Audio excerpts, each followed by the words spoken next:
And at this point, we come to look at what Jesus taught about and how Jesus spoke about fasting. Let's read from Matthew 9. Matthew 9, verse 9 to 17. As Jesus passed on from there, he saw a man called Matthew sitting at the tax booth, and he said to him, "Follow me." And Matthew rose and followed him. And as Jesus reclined at the table in the house, behold, many tax collectors and sinners came and were reclining with Jesus and his disciples. And when the Pharisees saw this, they said to his disciples, "Why does your teacher eat with tax collectors and sinners?" But when he heard it, Jesus said to them, "Those who are well have no need of a doctor, but those who are sick. Go and learn what this means. I desire mercy and not sacrifice. For I came not to call the righteous, but sinners." And then the disciples of John came to him, saying, "Why do we and the Pharisees fast, but your disciples do not fast?" And Jesus said to them, "Can the wedding guests mourn as long as the bridegroom is with them? The days will come when the bridegroom is taken away from them, and then they will fast. No one puts a piece of unshrunk cloth on an old garment, for the patch tears away from the garment, and a worse tear is made. Neither is new wine put into old wineskins. If it is, the skins burst, and the wine is spilled, and the skins are destroyed. But new wine is put into fresh wineskins, and so both are preserved." This is the word of God. Now, I read the context a bit before Jesus is talking about fasting to show that Jesus was being criticized not just for his practice of not fasting, but he was being criticized for not being removed enough from the hoi polloi and the people of bad reputation in his society. The Pharisees, or we might say the serious, the spiritually serious, they believe that one's company reveals one's character. And then both the serious, the Pharisees, and the disciples of John, they believe that one's diet reveals one's character. One's company reveals one's character. One's diet reveals one's character. In other words, what you avoid, what you avoid, who you avoid, matters to show your spiritual strength and your commitment to God. And people still believe that today. If I hung out with and spent a lot of time with right-wing nationalists, say, many people would have concerns. Equally, if I joined a local Marxist club, I don't know if they exist, if I hung out with people like that, people would be concerned about that.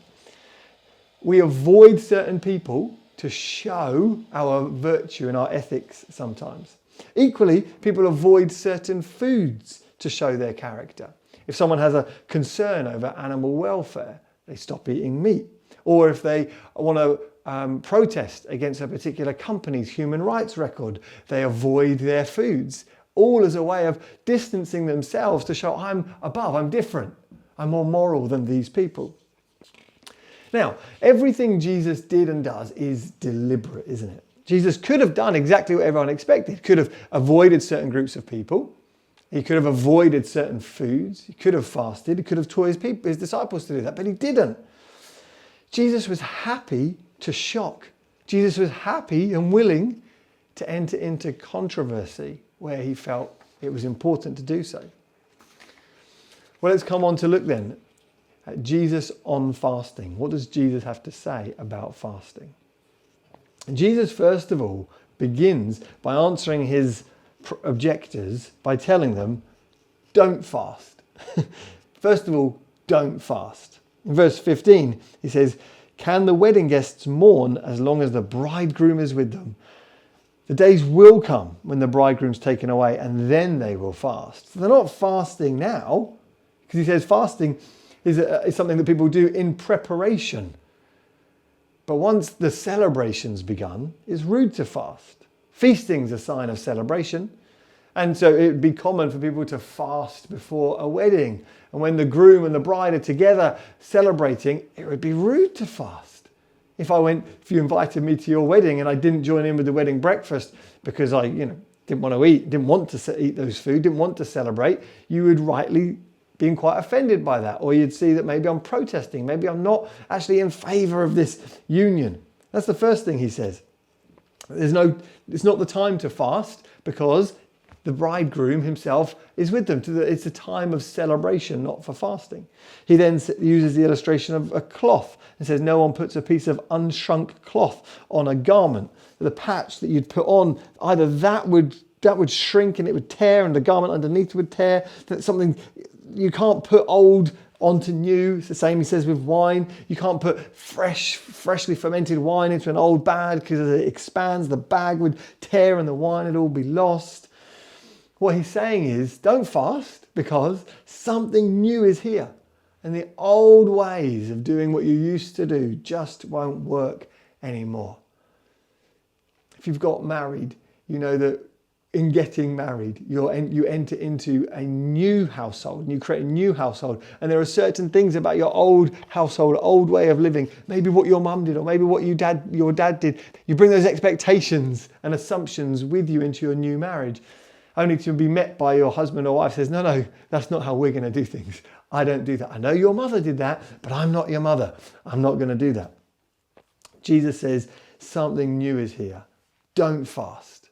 And he tells them don't fast for two ways. First of all, don't avoid certain food or certain people.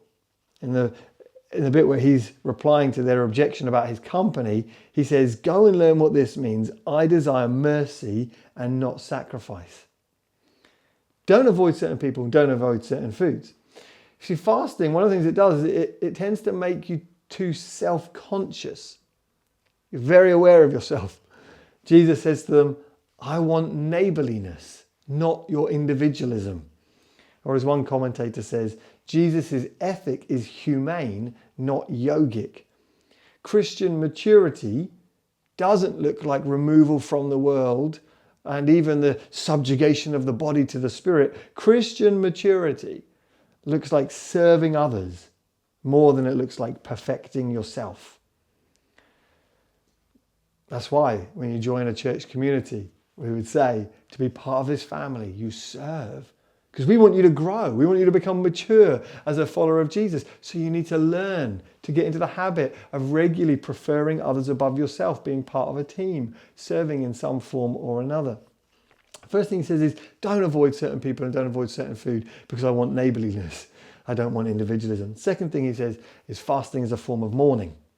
And since he's alive and he's bringing the kingdom to earth, don't be dour. There's no need to mourn and grieve anymore.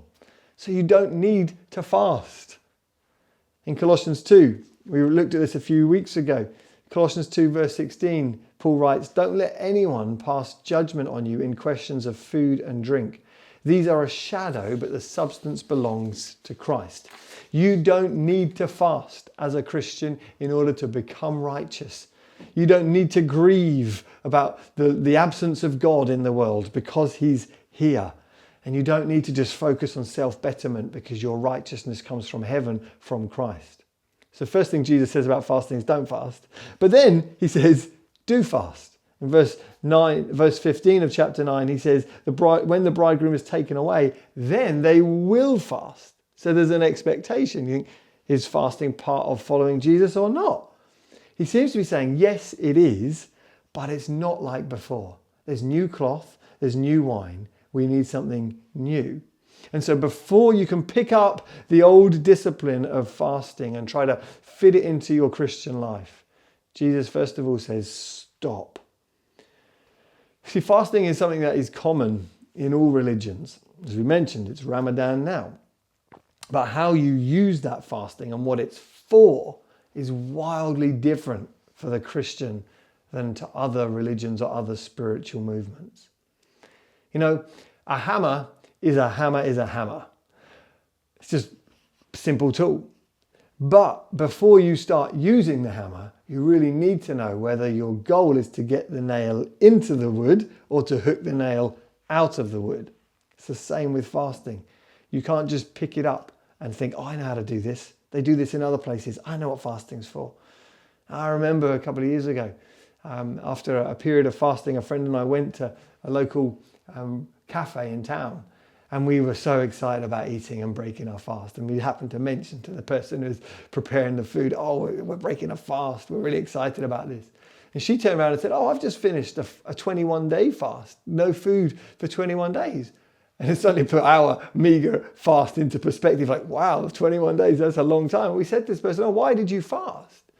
And they said, in order to purify myself, to cleanse myself, and to seek out to God, whoever it may be in the universe. And I thought, that's different. That's different from Christians fasting. Christians don't need to fast to purify themselves or to cleanse themselves. That's as different as hammering a nail in or hooking a nail out. So there's different reasons that people fast. Before you fast as a Christian, you need to look at why you're fasting and what's new about Christian fasting. When Matthew 6, Jesus teaches also on fasting, and he says this in chapter 6, verse 16, he says, and when you fast, notice when you fast, there is an expectation that Christians will fast. When you fast, do not look gloomy like the hypocrites, for they disfigure their faces that their fasting may be seen by others. Truly I say to you, they've received their reward. But when you fast, anoint your head and wash your face, that your fasting may not be seen by others, but by your Father who's in secret. And your Father who sees in secret will reward you. When you fast, Jesus says fast, but do it differently. You know, we humans crave praise. There are few things that we enjoy more than the approval of others. It's why we tell people when we've done something that we consider to be particularly impressive. We do it for praise. You know, it's for praise that I would often tell someone, oh, I've run a marathon, hoping they say, wow, that well done. Or we might say, oh, I gave away a lot of money last year. Oh, yeah, and I'm often giving money away. Oh, wow, well done. That's why we might say things like that. Or it's why people might say, oh, no, we don't give our children TVs, or we don't let our children watch TV, or we don't give our children phones. And, oh, no, we don't have any electric lighting in our house. We want our children to be just led by the sun and be natural. They're telling people share the way they're parenting if they're particularly proud of it, so that you might go, wow, well done. You know, and that's normal, it's human. We want to be praised, we want to be noticed, we want to be seen. And that's how people practice their religion as well. I was in Morrison's just last week, and a dad was pushing his son in a trolley, and it just from getting from one end of an aisle to the other, I heard him say to his son, oh, you shouldn't go shopping when you're fasting. You shouldn't go shopping when you're fasting, over and over again, so that everybody would know this guy's fasting and he's in a supermarket. Oh, it's very easy to do that, and it's very common to do that. And so Jesus says, when you fast, first of all, do it for God's attention and do it for God's approval only. Do it so that you're only concerned about God seeing it, and don't do it in a way that others can see. So those old practices of putting your sackcloth and ashes on yourself when you're fasting, of disfiguring yourself, all of that is gone. Christians, that's not how you're to fast. You're to make yourself look presentable when you're fasting so no one could see it, because you want God to see it. So the question might come from that, well, does it always have to be secret then? If it does have to be secret, why do you talk about the fact that as a church we're encouraging or inviting people to fast on Mondays during Lent? Is that something we should even do at all? Should it be entirely secret? Jesus' emphasis in his teaching is on people's motive. He's warning people against showing off and bragging about spiritual disciplines. He's not forbidding people from ever talking about it or from people ever being aware of it. In fact, Acts 13, verse 1 to 3, it says this. Now there were in the church at Antioch prophets and teachers, Barnabas, Simeon, who was called Niger, Lucius of Cyrene, Manaen, a member of the court of Herod, the Tetrarch, and Saul. While they were worshipping the Lord and fasting, the Holy Spirit said. This church had gathered to seek God, and they were fasting. So it's not as though you could never fast together as a group for a reason. It's Jesus' teaching is saying, when you fast, be careful that you're doing it for God's attention. Fast, but do it differently. Other differences about Jesus' teaching on fasting and reasons that people might fast. Jesus never prescribes a pattern or offers a technique for fasting. He says they will fast when the bridegroom's gone, but he never says when they'll fast, how often they'll fast. As we've seen, Jesus teaches people to be mindful of their motive so that your fasting is seen seen by your Father. And actually, this is quite a key point to just keep stressing. Christians, when you fast, you're to fast from acceptance, not for it. Christians are those who know already that they have been forgiven, that they are loved, that they are accepted, that they are seen and known by the Father. And so we don't need to fast in order to earn any of those things. I don't fast to get right with God, to cleanse my soul. I don't fast so that I'll be loved or more righteous in God's sight. I fast from acceptance, not for it. The Christian pastor, John Piper, says that as Christians, we don't start with an empty heart. Christian fasting begins with a heart full of the love and the grace of God. Now, often fasting occurs when people want or they need something. If I'm fasting or if I'm doing anything for the approval or attention of others, what it reveals is that I'm not really convinced that God approves of me in the first place. Or if I am telling people to get their attention, to be impressed with how virtuous or moral I am, what it reveals underneath is I don't really believe that God sees, or God seeing isn't enough for me. As Christians, you need to first of all know and be sure that God sees and God cares. And then you can fast from that position. Practicing disciplines like fasting is as different for a Christian as studying for an exam and learning on the job. If you're studying for an exam, you're working hard, you're disciplining yourself in order that you might pass a test and become approved.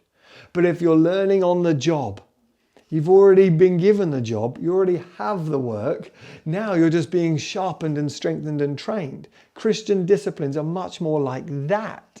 Sharpened, strengthened, trained from a position of already have the position of being loved by the Father, being a son of God, being a disciple of Jesus. I'm not fasting to get those things.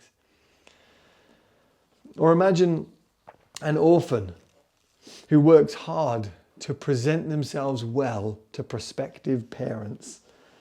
They want to be adopted, and so they brush their hair, they clean their teeth, they make sure their personal hygiene's good, they develop their intellectual skills, they become smart, they learn, they read books, they study multiple languages, they learn musical instruments so that when prospective parents come to the orphanage, they can stand there presentable and offer them their CV of why this parent ought to adopt them. Contrast that with a child who's been adopted or is part of a family, loved and accepted already.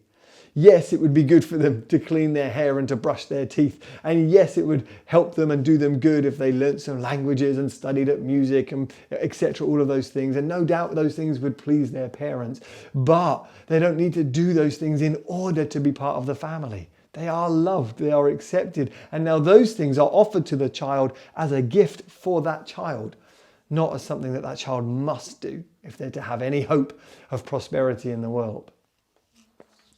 Fasting for the Christian may look the same as it looks in other religions, but its motives are wildly different.